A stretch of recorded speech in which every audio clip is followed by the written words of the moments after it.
두근거리는 바다. 이여도 문학관 16.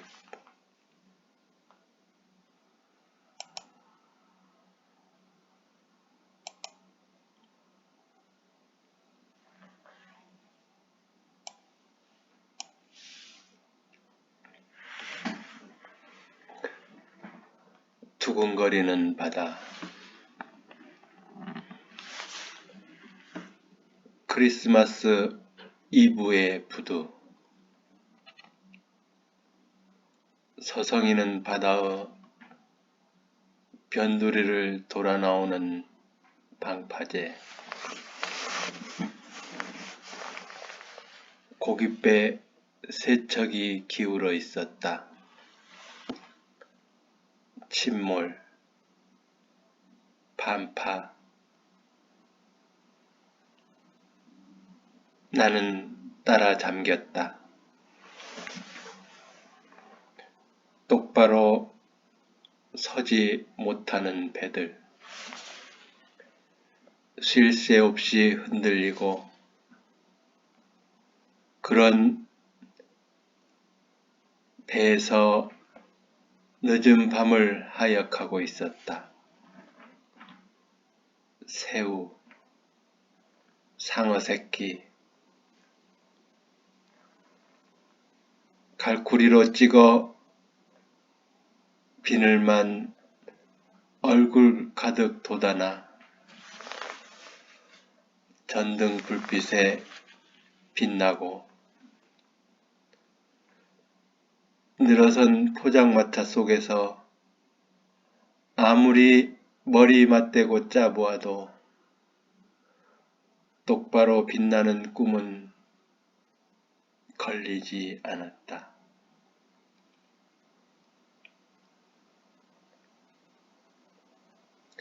마무리 덜 된 일손들은 청박하지 못하고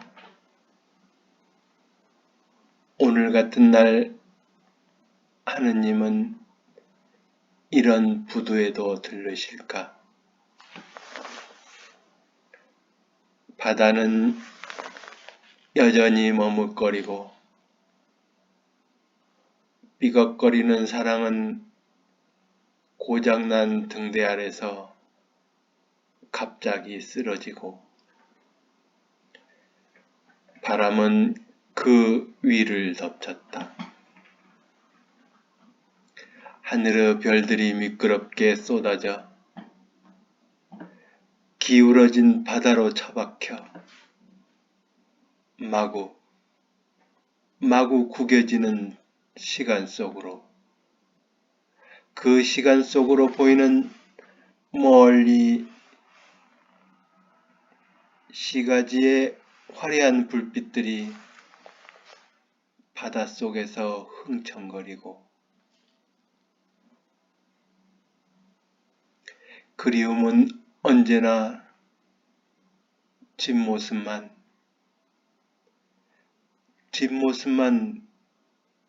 따라가고 있다.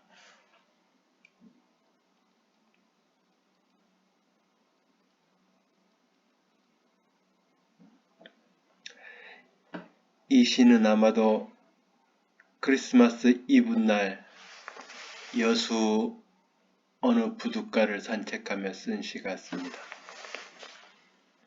두근거린다는 동사는 부정적인 의미로 쓰기도 하고 긍정적인 의미로 쓰기도 하는데 저는 아마도 그 당시 저의 불안한 마음을 두근거린다는 말로 표현한 것 같습니다. 저는 그 당시에 주로 가난하고 억울하고 불우한 사람들을 주로 찾아다니곤 했는데 어쩌면 저 자신과 같은 처지의 사람들을 찾아다니지 않았나 생각합니다. 하지만 지금 다시 한번 생각하면 그런 사람들은 꼭 불우한 것만은 아니라 오히려 마음이 건강한 사람들이라는 생각이 들기도 합니다. 또한 하느님은 늘 가난하고 헐벗은 사람들의 편이 아니라 잘 살고 건강하고 화려한 사람들만 찾아다니지 않나. 그런 비관적인 생각과 함께 제가 사랑하는 사람들에게 떳떳하게 다가가지 못하고 늘 뒷모습을 그리워하는 제 젊은 날의 아쉬움과 그리움 등을 표현하려는 작품이 아닌가 생각합니다. 현실이 아무리 고달프고 처지가 아무리 불우하다고 해서 사랑하는 감정이 없는 것은 아니기에 더욱 그리움이 깊어지지 않았나 그런 생각이 듭니다. 저는 늘 화려한 시가지의 불빛이 그런 화려한 불빛이 되지 못하고 뒷골목이나 부둣가 긴 그림자로 살았던 젊은 날이 아련하게 떠오르는 시 같습니다. 그런데 최근의 여수 모습은 참 많이 변해서 제가 옛날에 보았던 가난한 부둣가의 모습이 아니라 화려하고 멋진 여수왕이 되어 있었습니다. 한편으로는 아름답고 좋지만 어쩐지 저와는 잘 어울리지 않는 모습이 아닐까 그런 안타까운 생각이 들기도 합니다. 여수는 아마 여수 엑스포를 계기로 많이 변한 것 같습니다. 제가 90년도에 심장수술을 받고 서울대병원 가까운 여수로 가는 바람에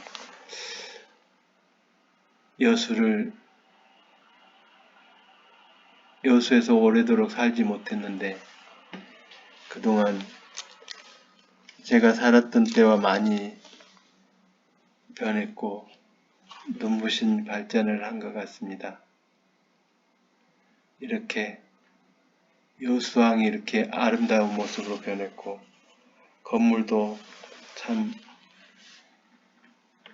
멋지게 지어지는 걸 보고 세상이 그렇게 변할 수도 있구나 그런 생각을 자주 하게 하는 곳이 바로 여수가 아닌가 그런 생각을 합니다. 제가 여수에 살 때는 그야말로 작은 항구였고 제가 태어난 고향과 거의 비슷한 느낌의 고장이었는데 지금은 엄청난 발전을 통해서 제 고향과는 많은 이미지가 바뀌었다는 생각을 하기도 합니다. 이 사진은 제주도 서귀포 사진인데 제주도는 그래도 이 한쪽에서는 눈부신 발전을 하지만 또한 다른 시골과 같이 있기 때문에 이 제주도는 이 고향과 도시가 같이 있다는 그런 느낌이 있어서 그래도 참 좋습니다. 이렇게 저는 바다에 가면 이렇게 기울어져 있는 배들이 참 눈에 많이 들어오는데 제 삶도 아마 이렇게 기울어 있지 않을까 그런 생각을 많이 합니다.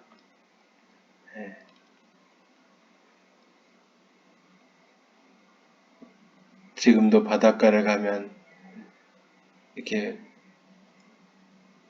거대한 배보다는 이렇게 고깃배들이 마음을 편하게 하는 것 같습니다.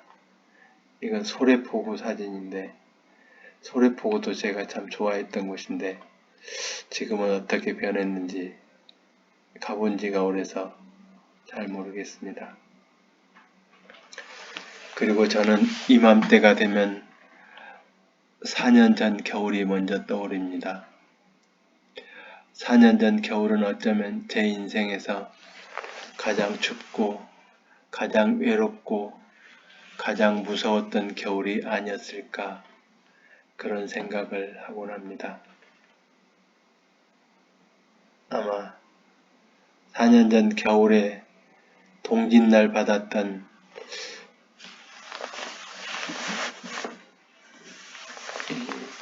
두 번째 심장 수술은 아마 제가 죽을 때까지 잊을 수 없는 제 인생에서 가장 큰 고비가 아니었나 그런 생각을 합니다.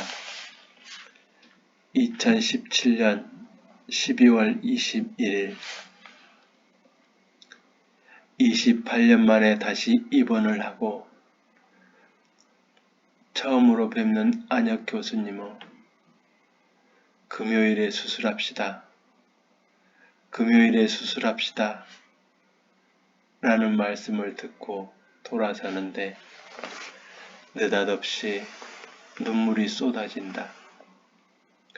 눈꺼풀은 눈물을 자르지 못한다. 눈물은 자꾸만 흘러넘쳐 눈을 적시고 눈꺼풀을 적시고 온몸을 눈물 위로 떠오르게 한다. 내 마음의 눈물 바다 위로 내가 떠올라 서쪽으로 가는 배 한 척.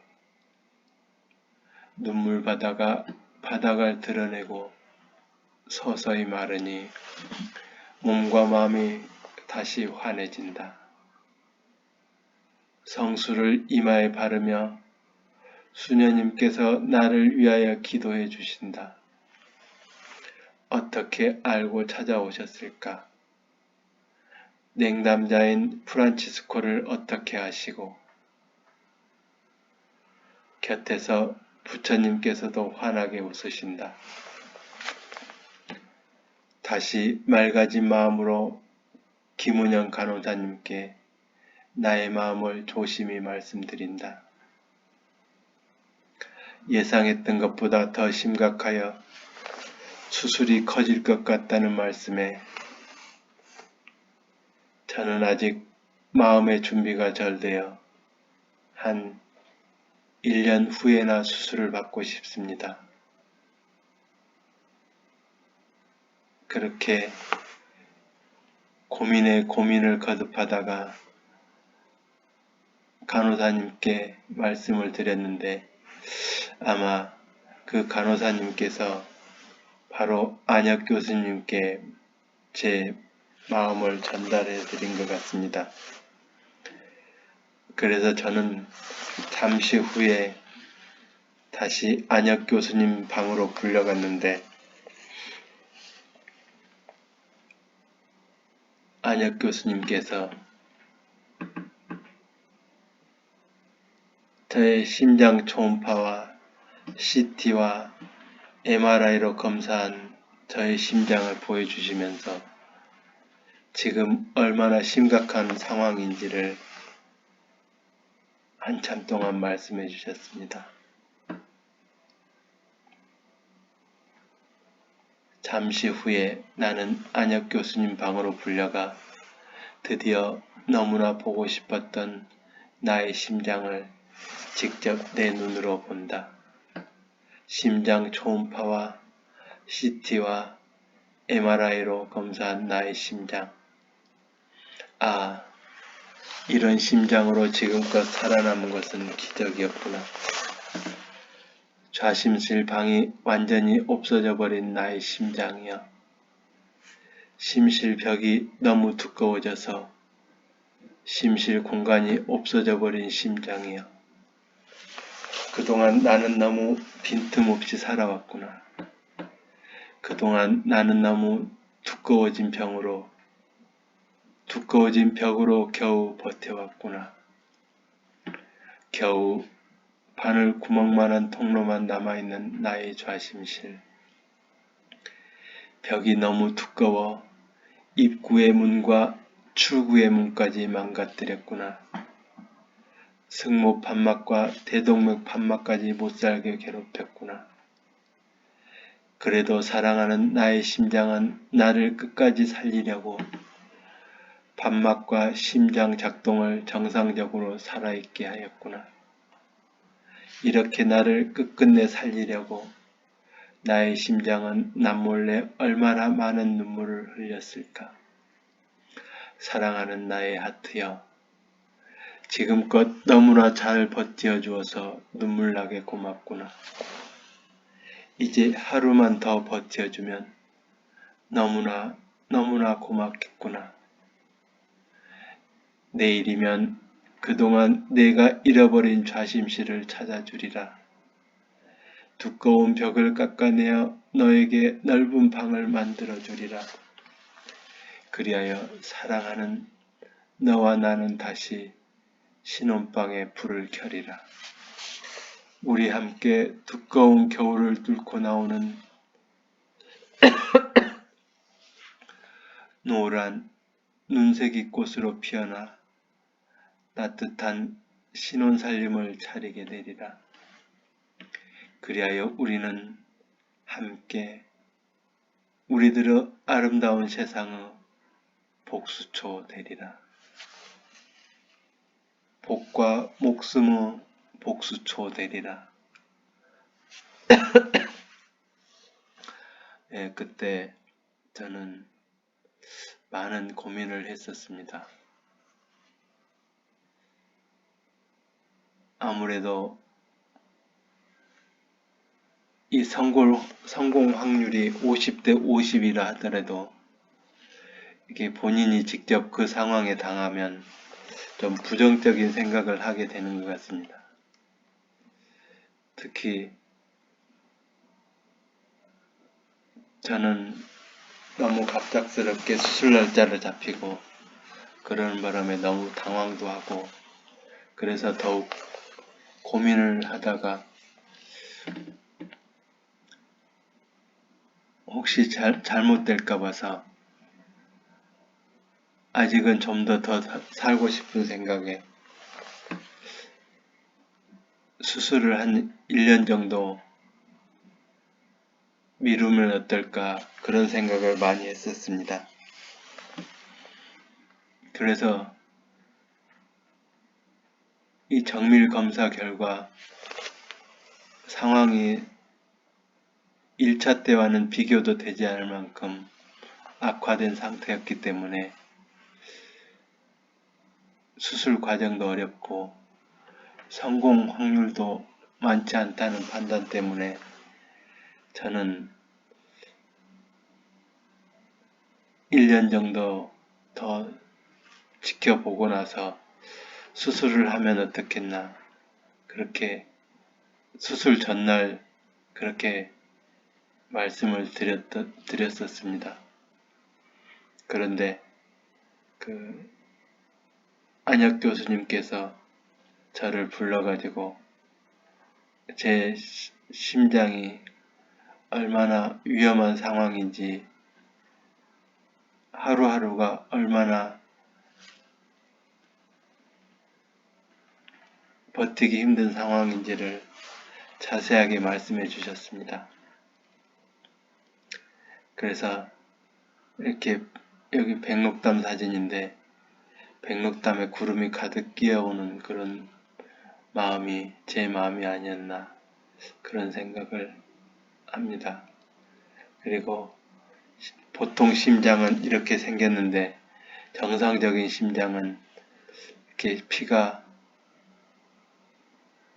보통 왼심방이라고 하지 않고 좌심방이라고 하는데 좌심방에서 우심실로 와서 이렇게 대동맥을 통해서 나가게 되는데 그래서 우리 심장에는 이 좌심실이 굉장히 중요한데 여기서 힘차게 운동을 해서 온몸으로 보내주게 되는데 이 좌심실이 보통은 이 정도 크기가 된다고 합니다. 이렇게 공간이 있어서 이 좌심방에서 우심실로 와서 바로 이렇게 대동맥 판막을 통해서 온몸으로 가게 되는데 이제 가서 온몸으로 돌고 와서 이렇게 우심방으로 와서 우심실을 통해서 이렇게 폐로 들어가게 되는 이 과정을 겪는데 제 상황은 이 좌심실이 이 심실벽이 이렇게 두꺼워져 가지고 이 공간이 거의 없는 상태였습니다. 공간이 없고 판막 앞에가 이렇게 거의 막혀 있는 상태였기 때문에 피가 거의 온몸으로 가기가 힘들었던 상황이었습니다. 그래서 이 사진은 보통 이렇게 심장이 생겼는데 이 사진은 저와 비슷한 병을 앓다가 돌연사를 당한 실제 심장의 모습입니다. 실제 심장의 모습인데 이 사진은 저보다는 더 심각했던 상황입니다. 저는 이 우심방 쪽엔 거의 정상인데 이쪽에는 거의 정상인데 이 사진으로는 지금 우심방도 거의 우심실이 거의 공간이 없는 상태가 되어 있는데 저는 이쪽은 그래도 정상인데 이쪽이 아마 제 좌심실하고 비슷한 상황이 아니었나 그런 생각이 됩니다.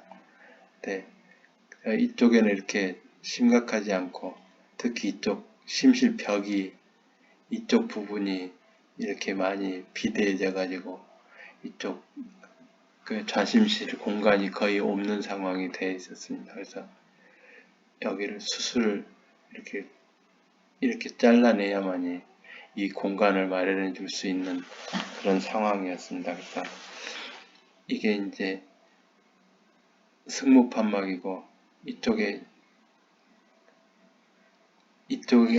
안쪽에가 이제 대동맥 판막이 있는데 저는 대동맥 판막을 바꿀 수밖에 없었고 이쪽 승모판막은 성형 수술을 할 수밖에. 그때 수술 전에는 여기도 기계 판막으로 교체해야 되겠다고 해서 판막을 2개 교체할 생각으로 이렇게 수술실에 들어갔습니다. 그래서 수술실에 들어가기 전까지만 해도 저는 이게 대동맥 판막하고 승모 판막 2개를 기계 판막으로 고쳐야 되는 상황이라고 판단해서 이게 하나 하기도 힘든데 2개까지 하면 확률이 그만큼 떨어지기 때문에 더욱 이렇게 겁을 먹고 수술을 1년 정도 미루고 싶은 그런 생각을 했던 것 같습니다. 그래 다행히 교수님의 설명을 듣고 교수님과 수술팀이 최선을 다해서 하면은 성공할 수 있으니까 너무 걱정하지 말라고 위로를 많이 해주셔서 이렇게 많이 위로를 받고 나오니까 이렇게 마음이 얼었던 마음에서 이렇게 복수초가 이 겨울을 뚫고 나오듯이 눈을 뚫고 나오듯이 이렇게 제 마음에 한 줄기 희망이 생겨서 결국 계획대로 수술을 받기로 하였습니다. 그래서 다행히 훌륭한 안혁 교수님을 만났기 때문에 이렇게 다시 살아서 오늘도 행복하게 살고 있음에 너무나 감사하게 생각합니다. 그리고 제가 아마 2015년 정도부터 아마 페이스북을 하기 시작한 것 같은데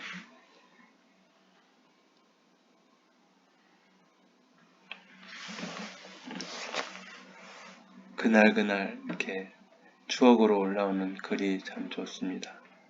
2015년 12월 19일 아픈 역사와 바람을 업어 키우느라 등이 휘어버린 제주 풍랑. 제주 풍랑에서는 아직도 웡이자랑 영등할망어 자장가 소리가 들린다. 오늘도 제주 돌담에는 바람의 상처가 아물지 않고 등이 꼬부라진 팽나무에서도 온몸으로 쏟는 피울음을 멈추지 않는다. 아마 이 당시에 제가 제주도 역사, 제주도 특히 4.3과 관련된 역사 그런 부분에 많은 관심을 갖고 이렇게 특히 제주도 폭랑들은 폭랑이란 팽나무 제주도 사투리인데 그 소리가 폭랑이라는 말이 제주도 역사를 대표하는 말 같아서 좀 폭이라는 말이 바람 같기도 하고 또 폭력할 때 폭 같기도 하고 해서 폭랑이란 말이 제주도에는 더 어울리지 않나 그런 생각을 합니다. 팽나무라기보다는 육지의 팽나무들은 대부분 팽이처럼 이렇게 모양이 팽이 모양 비슷한데 제주도 폭랑들은 이렇게 바람이 많기 때문에 한쪽으로 기울어 있는 이런 팽나무들이 많습니다. 그래서 제주도의 역사를 상징하지 않나 그런 생각을 많이 합니다. 그리고 2015년 12월 21일 이어도 공하고 겨울 풍경이라고 해서 사진을 올려놨는데 이렇게 수선화를 많이 심고 또 이렇게 동백도 심고 야자수도 심고 근데 이렇게 개량된 동백도 근데 이 나무는 개량된 꽃 모양도 피고 옛날 동백 모양도 피고 해서 참 신기하기도 했습니다. 그리고 여기는 이제 이어도 공학에서 보이는 게 앞바다 풍경이고 그때 아마 2015년에 개를 많이 길렀는데 이때 새끼를 낳아가지고 그때 하나 둘셋넷 다섯 여섯 일곱 여덟 마리를 낳고 요 두 마리는 삽살개라고 해가지고 그 잘 아는 사람이 주어가지고 같이 길렀던 생각이 납니다. 그리고 그때 이렇게 닭도 기르고 오리도 기르고 이렇게 이제 야자수 씨를 심어가지고 야자수가 이제 나오면 화분에 심었다가 어느 정도 크면 다시 옮겨 심고 하던 그런 생각이 납니다. 그리고 그 1년도 2016년 12월 21일에는 아마 돼지감자를 캤던 것 같습니다. 돼지감자 몇 개 캤다. 돼지감자는 어쩌면 부처님을 열반에 들게 한 춘다 마지막 공양 음식일지도 모른다. 가난했던 대장장이 춘다가 들판을 쏟아지며 구했다는 바로 그 야생 감자일지도 모른다. 동양 언어를 잘 모르는 서양인들이 그 돼지감자와 돼지를 이해하지 못해 돼지고기 숲으로 잘못 번역했을 것이다. 야생 감자가 돼지고기 감자로 바뀐 것이다. 씨를 심은 야자수가 자라서 하나씩 정리를 하면서 나무 주위에 돼지 감자 몇 개 켰다. 먼저 심은 야자수들은 벌써 많이 자랐다. 나무들은 겨울에도 쉬지 않고 자란다. 안으로 더 깊어지며 깊이 자란다. 나는 오늘도 이렇게 1년 농사가 아니라 10년 농사를 짓는다. 100년 농사를 짓는다. 1000년 농사를 짓는다. 만년 농사를 짓는다. 저는 1년생 그 농사보다는 주로 나무를 좋아하는데 그래서 지금 이어도 공화국도 나무가 많이 심어졌고 나무가 많이 자라고 있습니다. 그리고 이제 저는 몸이 그렇게 좋지 못해서 심한 노동을 할 수 없기 때문에 쉬운 농사를 하는 편입니다. 돼지감자는 한번 심어 놓으면 해마다 따로 심지 않고 해마다 캐기만 하면 되기 때문에 돼지감자를 많이 심었습니다. 근데 제주도 사람들은 돼지감자를 잘 모르더라고요. 잘 모르는데 저는 고향에 있을 때 저희 집 옆에 돼지감자가 있었기 때문에 돼지감자에 대해서 옛날부터 잘 알고 있었습니다. 근데 요즘에 그 당뇨에도 좋고 해가지고 이렇게 많이 농사도 짓는 것 같은데 저는 이렇게 농사가 쉽기 때문에 이 돼지감자 농사가 쉬워서 돼지감자 농사를 짓고 있습니다. 그리고 이렇게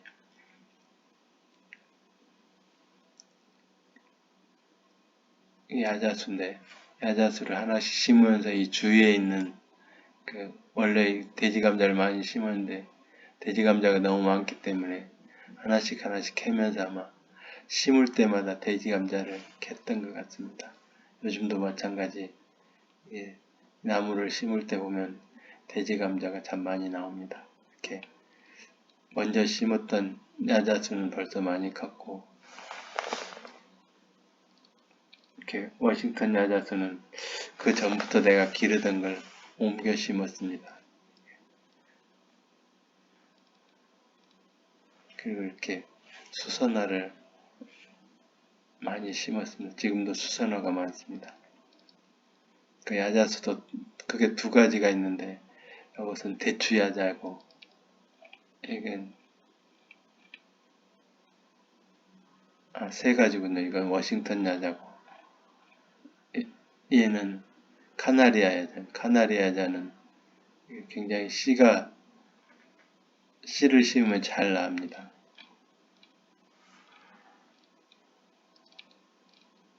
그리고 이 제주도에는 겨울에도 이렇게 코스모스가 피웁니다.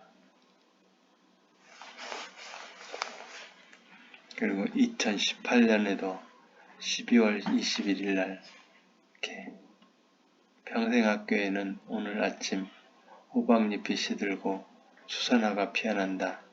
금잔옥대와 제주수선화가 본격적으로 피어난다. 호박의 시대에서 방풍의 계절로 넘어간다. 이렇게 짧은 메모와 함께 사진을 올렸는데 같은 수선화라도 이 수선화는 금잔옥대라고 그래가지고 이게 하얀 접시에 노란 수선화가 피는 게 금잔의 옥대라고 이렇게 주로 이 수선화가 많습니다. 그리고 이것은 제주 수선화인데 좀 다릅니다. 모양이. 제주 수선화는 이렇게 여러 겹으로 이렇게 노란색과 흰색이 이렇게 같이 피는 게 오히려 향기는 이 제주 수선화가 향기가 좋습니다. 이건 이제 방풍인데 제주도에 이 방풍이 많아서 이 풍을 막아준다고 해서 방풍인데 이 풍을 막아줄 뿐만 아니라 씨가 바람에 많이 날아다녀서 자생하는 방풍이 많습니다. 제주도에는 그냥 입을 뜯어서 먹어도 그냥 맛있습니다.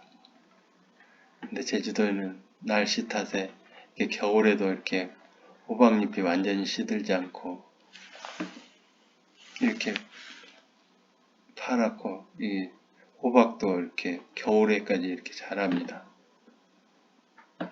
제가 어제도 내가 호박을 하나 따왔는데 이런 작은 호박도 자라고 그렇습니다. 이것은 사철나무 열매인데 저 어렸을 때는 이렇게 자세히 보지 않아서 그런지 사철나무를 그냥 푸른색으로만 생각했는데 가까이서 자세히 보니까 이렇게 사철나무도 꽃도 피고 열매도 맺는다는 걸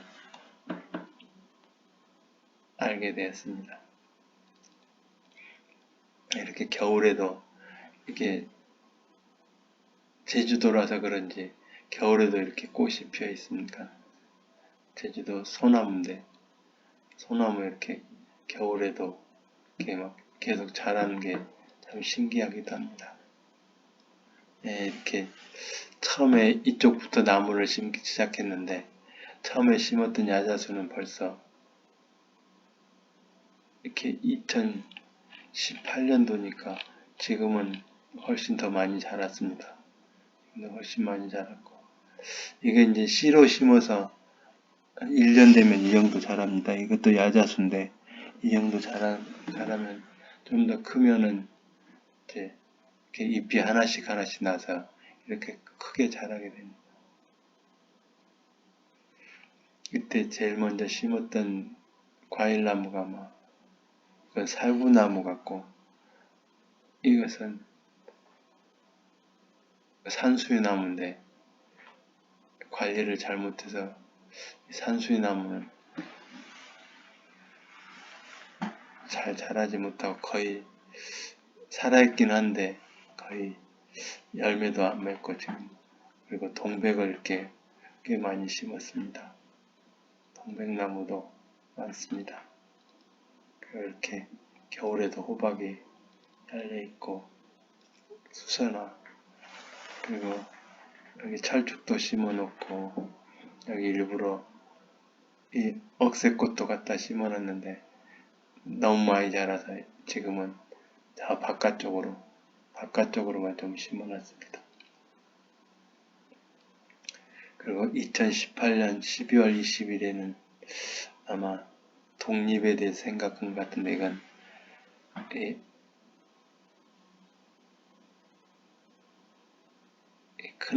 큰아들을 독립시키는 그런 이야기를 간단한 메모를 적어놓은 것 같습니다. 자식을 독립시킨다는 것은 부모가 독립한다는 것이다. 아들이 살 원룸을 알아보며 나는 비로소 독립선언문을 쓴다. 나는 참 바보로 살았구나. 나는 참으로 게으르게 살았구나. 한 달 동안 턱에 상처를 내고서야 고장난 면도기 수리를 한다. 원룸 곁에 있는 서비스 센터에서 구멍난 면도기 망을 바꾼다. 그동안 참 많은 수염들이 피를 묻히며 독립을 외치고 있었구나. 아들 또래 아이들이 구의역에서 죽고 태안화력에서 죽는 이 어이없는 세상에서 독립을 한다는 것은 결코 쉬운 일이 아니다. 하지만 나는 불안한 마음까지 깨끗하게 면도를 한다. 하늘에 펼쳐진 빈 오선지에 새들이 날아와 작곡을 하고 연주를 한다. 이때 이 큰아들이 혼자 살고 싶다고 해가지고 원룸을 얻어주면서 그 원룸 곁에 있는 그 면도기 서비스 센터에서 면도기 망을 바꾼 그런 사연을 같이 엮어가지고 이렇게 메모를 했던 것 같습니다. 그리고 그렇게 큰아들을 독립시키고 면도기를 고치고 하늘을 보니까 그 하늘의 전깃줄이 꼭 오선지 같이 보였고, 그 오선지 새들이 콩나물 대가리처럼 이렇게 새들이 자유롭게 작곡을 하는 그런 모습이 떠올라서 아마 메모를 해놓은 것 같습니다. 이렇게 제가 사용하는 면도기인데 이게 몇 년 쓰면 이게 구멍이 나가지고 이걸 교체를 해줘야 됩니다. 그리고 제가 지난 토요일에 가까운데 바로 집 앞에 있는 그 정형외과에 가서 진료를 받고 도저히 안 되겠어서 병원을 갔는데, 이게 보니까 이 근육 둘레띠 증후군이라는 진단이 나왔고, 이게 근육 둘레띠 증후군이라는 것은 쉽게 말해서 회전근개 파열이 의심된다는 뜻입니다. 그러니까 어깨 회전근개가 파열되지 않았나 해서 지금 치료를 받고 있고, 심하면 치료가 안 되면 수술까지 가야 되는데 수술까지는 안 가도 될 것 같습니다. 그리고 저는 어깨만 의심했는데 이 어깨가 아픈 이유 중에 하나가 경추 간판 변형이라고. 경추 간판 변형이란 말은 쉽게 말해서 목 디스크라고 생각하시면 됩니다. 그 그,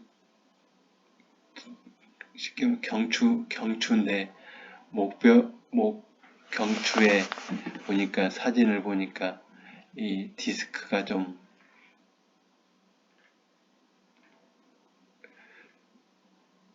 양이 좀 변형이 돼가지고 좀 눌리는 것 같습니다. 그래서 그 신경이 눌려서 아마 그 어깨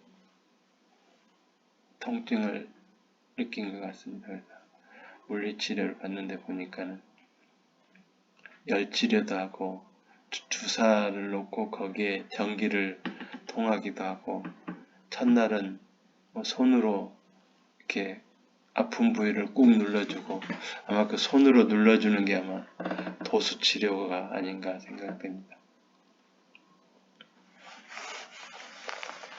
저의 생각 속에는 요즘 정형외과라는 말과 도수치료라는 말이 자꾸만 맴돌고 있습니다. 아마도 지난 토요일부터 받기 시작한 어깨치료 때문인 것 같습니다. 참 신기하기도 하고 제 자신에 대하여 많은 반성을 하게 만들고 있기 때문입니다.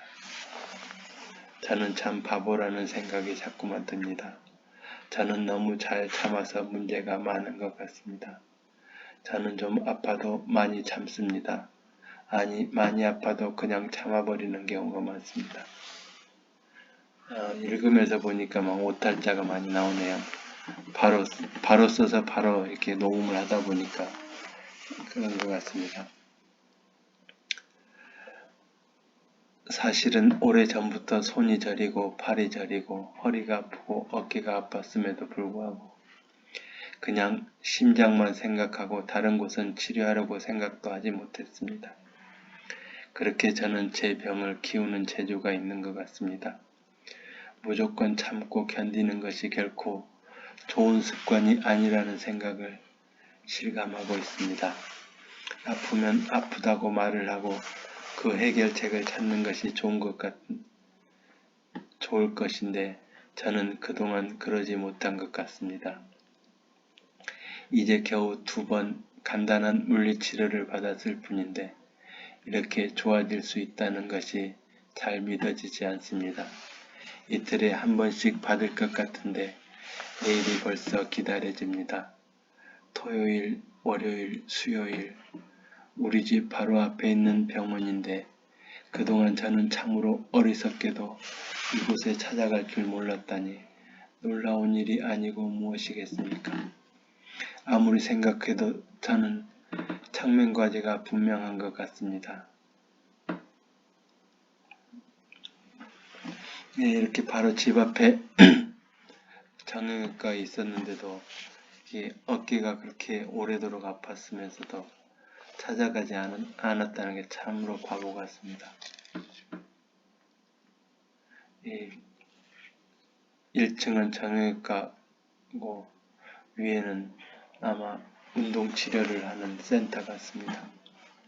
그러니까 이게 부속이니까 같은 원장님이 운영하는 것 같습니다. 근데 보니까 저는 아직 2층에는 가보지 못했는데 1층에도 이렇게 한쪽에 물리치료실이 있어서 아마 2층에는 입원 환자가 아닌가 그런 생각도 들기도 하고 아직 제가 2층은 가보지 못해서 모르겠습니다. 이렇게 한 건물이 통째로 이렇게 정형외과고 2층은 도수운동치료센터로 되어 있어서 이게 이제 1층에 진료실인데 진료실이 이렇게 2개가 있습니다. 2개가 진료실 1, 2 2개가 있는데 의사가 2분이 아니고 한 사람이 이렇게 의사 한 분이 왔다 갔다 하면서 가운데 문이 있어가지고 왔다 갔다 하면서 하시더라고요.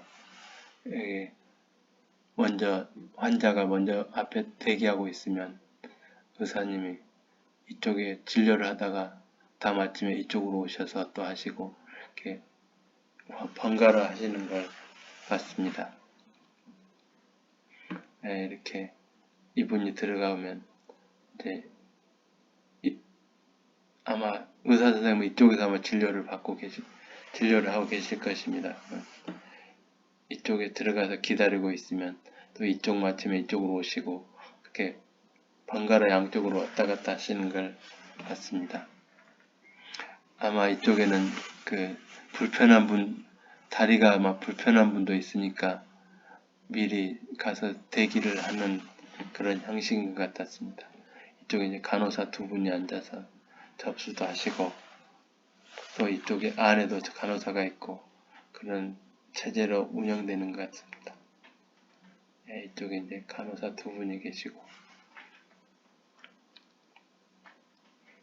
이쪽에는 이제 1층 물리치료실인데 이쪽에 이제 그 물리치료사들이 대기하고 이쪽에 여러 개의 침대가 있어서 하고 뒤쪽에도 아마 있는 것 같습니다.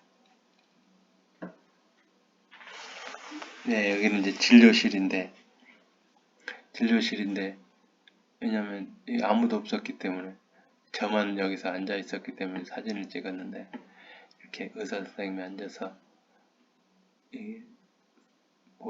사진을 보시면서 설명해 주시고 아마 여기서도 간단하게 아마 그 진찰할 때 하기도 하는 것 같은데 저는 여기서는 진찰 받은 적 없고 의자에 앉아서만 바로 옆에서 의자에 앉아서 진료를 받습니다. 여기는 이제 아까 물리치료사들이 쉬기도 하고 여기서 이제 접수도 하고 해서 들어가면 왔다 갔다 하는 것 같습니다. 아마 여기도 도수운동치료센터라고 써 있는데 2층도 있고 1층도 있고 하는 것 같습니다. 네, 이렇게 이쪽에도 들어가고 복도에도 이렇게 장비들이 있고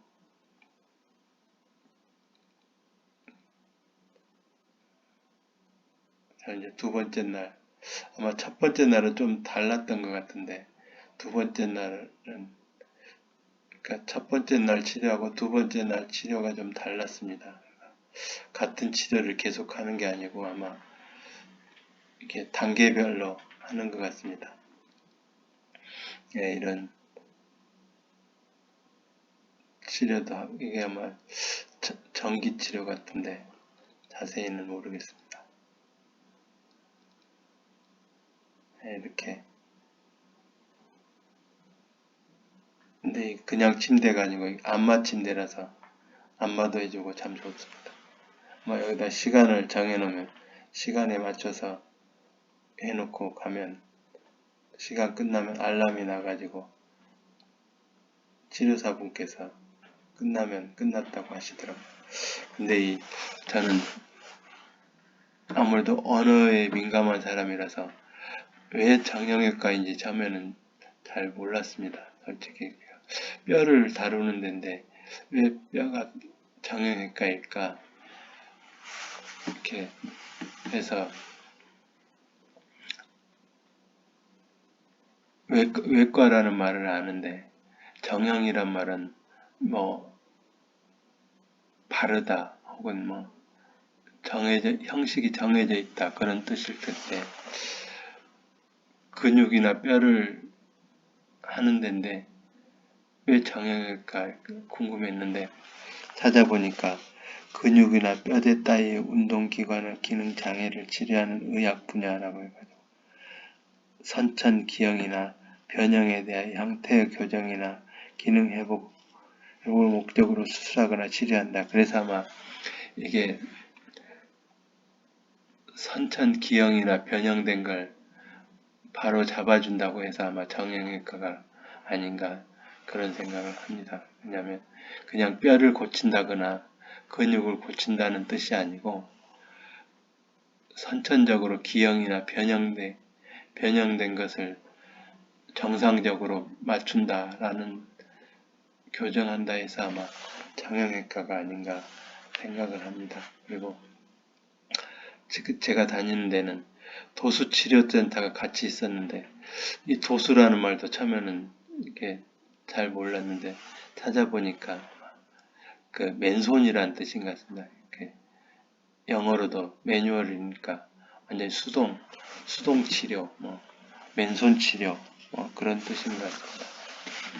그래서 이제 찾아보니까 그 정형 도수 학문이 따로 있더라고요.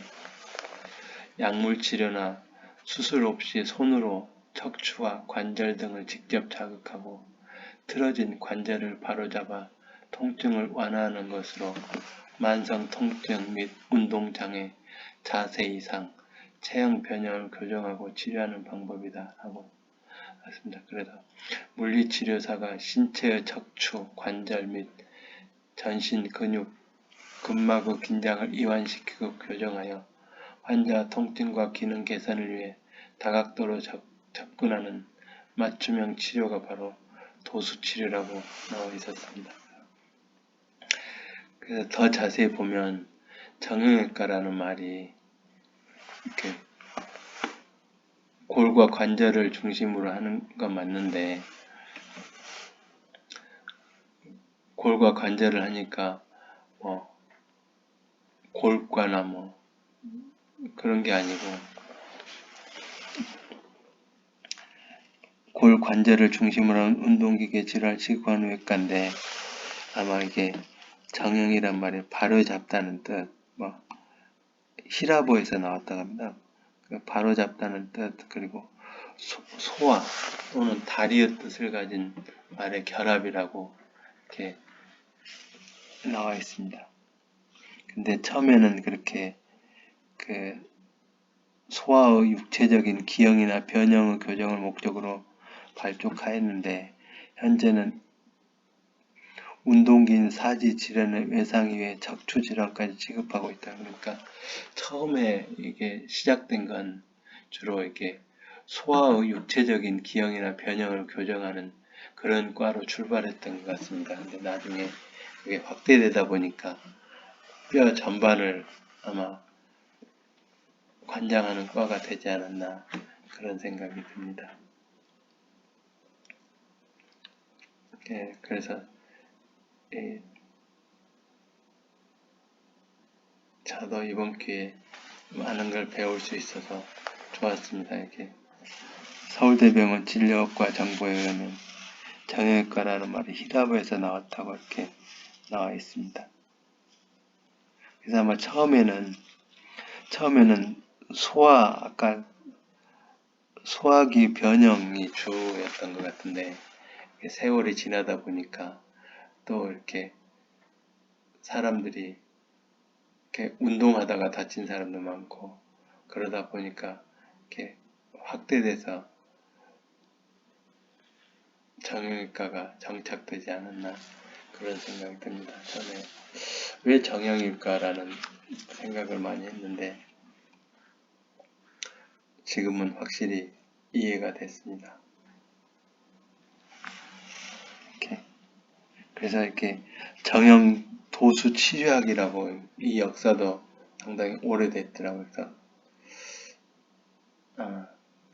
흔히 그래서 정형외과에서 도수 치료를 같이 한다.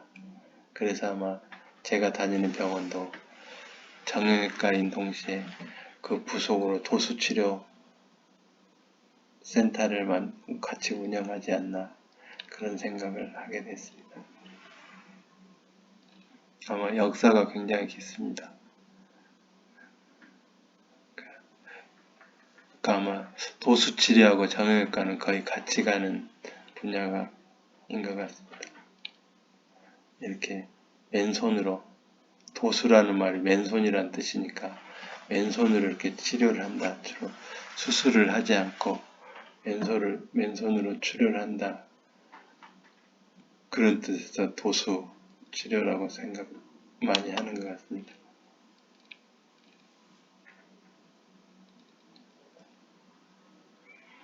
자세히 알고 싶으면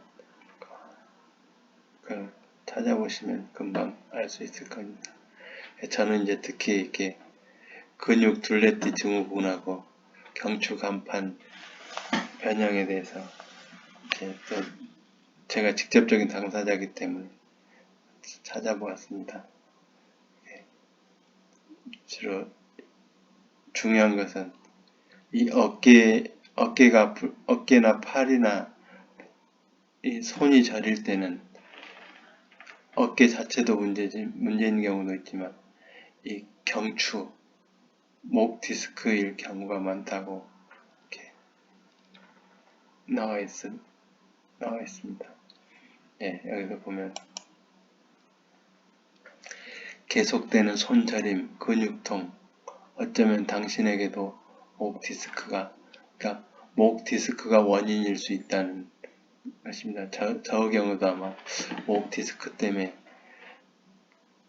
오랫동안 손이 저리고 팔이 저리고 그랬던 것 같습니다. 그러니까 어깨도 아프고, 그러니까 우리가 흔히 그 아픈 부위만을 생각하는데 이 신경이 전달하면서 그렇게 모든 신경이 목을 통해서 가기 때문에 목을 다치게 되면 아마 여러 군데가 같이 아픈 것 같습니다. 목 디스크가 신경을 건드려서 지속적인 통증 유발 증상이 지속되니까 손발이 저린다고 해서 손발에 피가 통하지 않아서 저린다 그런 생각만 하지 마시고 병원 가셔가지고 목 디스크가 아닌가 그걸 진단받는 게 좋은 것 같습니다.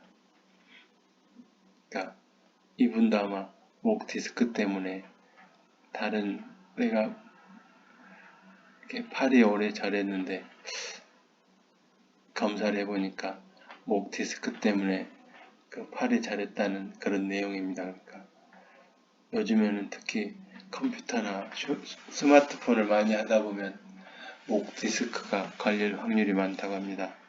그러니까 저처럼 이렇게 손이나 팔이 저린다고 손발만 주무를 게 아니고 목 디스크도 의심해서 한번 검사를 받아보시기를 추천드립니다. 그리고 회전근개 파열은 제가 어깨가 아프기 시작한 게 밭에서 지렛대를 이렇게 큰 돌 옮기다가 이렇게 헛디뎌 가지고 이렇게 지렛대가 순간적으로 아래로 내려가면서 아마 그때 목하고 어깨를 다친 것 같습니다.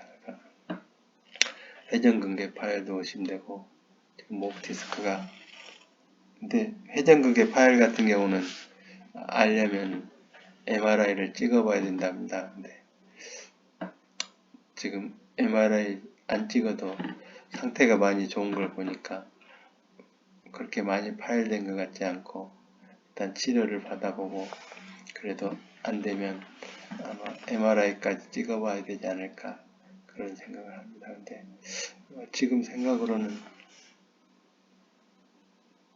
이 통증이 많이 없어진 걸로 봐서는 MRI까지 안 찍어도 되지 않을까 그런 생각을 합니다.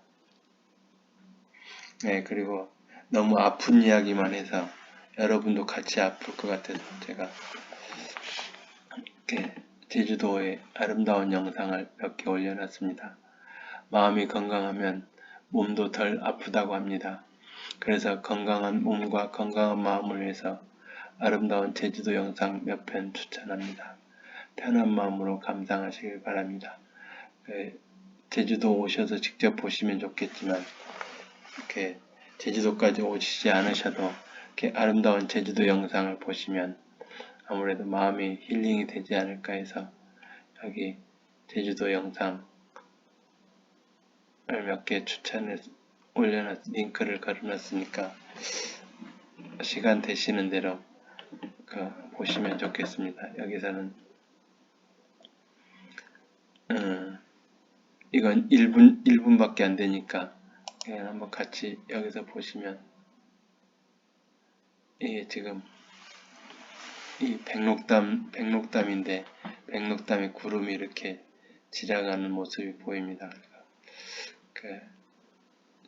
아마 이맘때 찍은 것 같은데 지금 제주도라 생각하시고 편한 마음으로 이렇게 보시면 마음이 한결 가벼워지지 않을까 그런 생각을 합니다. 되게 아마 지금도 이렇게 백록담에 눈이 쌓여 있을 것입니다.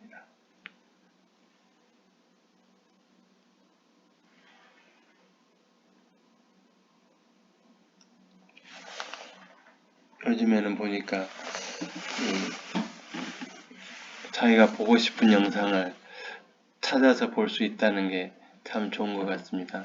옛날에는 그 TV를 보면 그 시간을 맞춰가지고 봐야 되는데 요즘은 이 유튜브의 장점이 자기가 아무 때나도 보고 싶은 영상을 찾아서 볼 수 있다는 게 참 장점인 것 같습니다. 그리고 이거는 굉장히 긴 영상인데 드론으로 촬영해서 한 2시간 22분 정도 되는데 여기도 보니까 맨 처음에 제주도 겨울 한라산이 나오더라고요. 이렇게 한라산을 쫙 찍었는데 음악까지 나오는데 아마 지금 제가 녹화할 때는 아마 속에 음악이 들리지 않는 것 같습니다. 요즘에는 드론이 좋아서 좋은 영상을 많이 만날 수 있어서 참 좋은 것 같습니다. 이렇게 시간 나실 때 제주도가 보고 싶을 때 이렇게 겨울왕국 한라산을 보시면 어떨까 생각해서 이렇게 링크를 걸어놨습니다. 그러니까 이 한라산뿐만 아니라 제주도 거의 아름다운 곳은 거의 담아놓은 것 같습니다. 그러니까 제주도가 그리우실 때는 한번 보시는 것도 참 좋을 것 같습니다.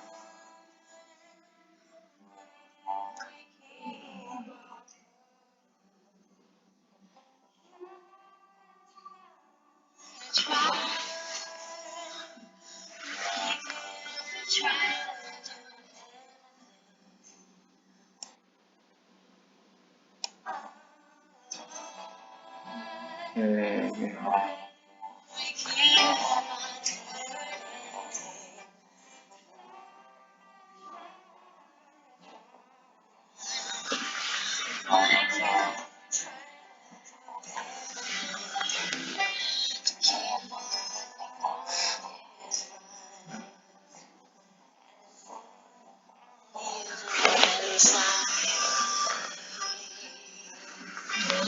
아마 여기서 많이 재생을 하게 되면 저작권법에 위반되니까 이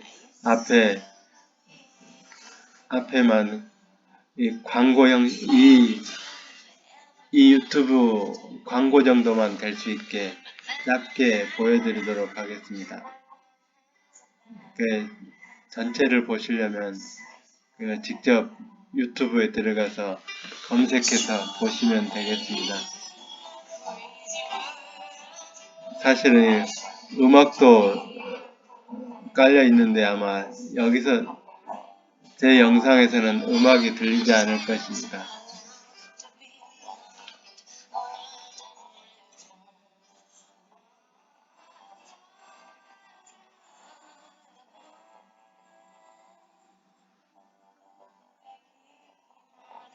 네, 그리고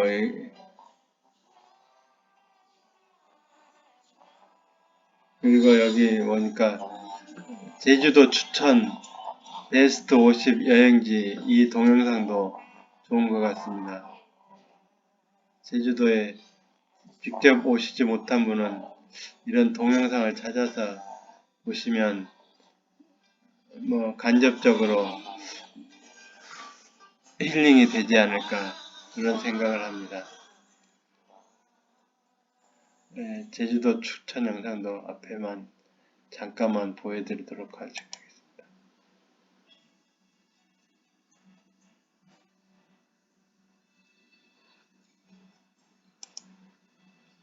네, 이렇게 동영상으로만 이렇게 여행을 할 수 있는 여러 군데를 이렇게 보여주어서 이렇게 요즘에는 참 좋은 것 같습니다. 이게 직접 가지 않더라도 이렇게 옛날에 갔던 걸 추억할 수도 있고 그래서 참 좋은 것 같습니다.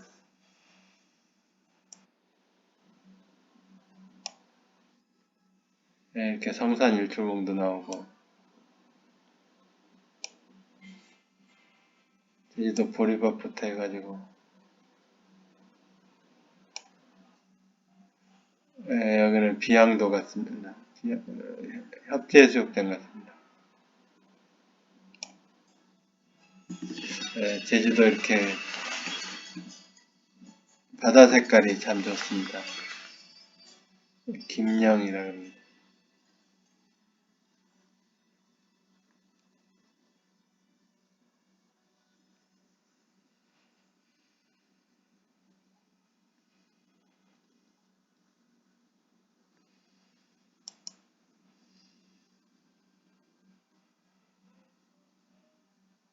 예, 이렇게 맛만 보여드릴 테니까 직접 유튜브 들어가셔서 이렇게 보시면 될 것입니다. 예, 그러면 오늘은 이만 마치겠습니다. 아마 며칠 있으면 많이 추워질 것 같은데 감기 조심하시고 따뜻한 겨울, 아름다운 겨울, 포근한 겨울, 그리고 사랑하는 사람을 마음으로라도 힘껏 안아줄 수 있는 그런 아름다운 겨울이 되시길 바랍니다. 감사합니다. 고맙습니다. 덕분입니다.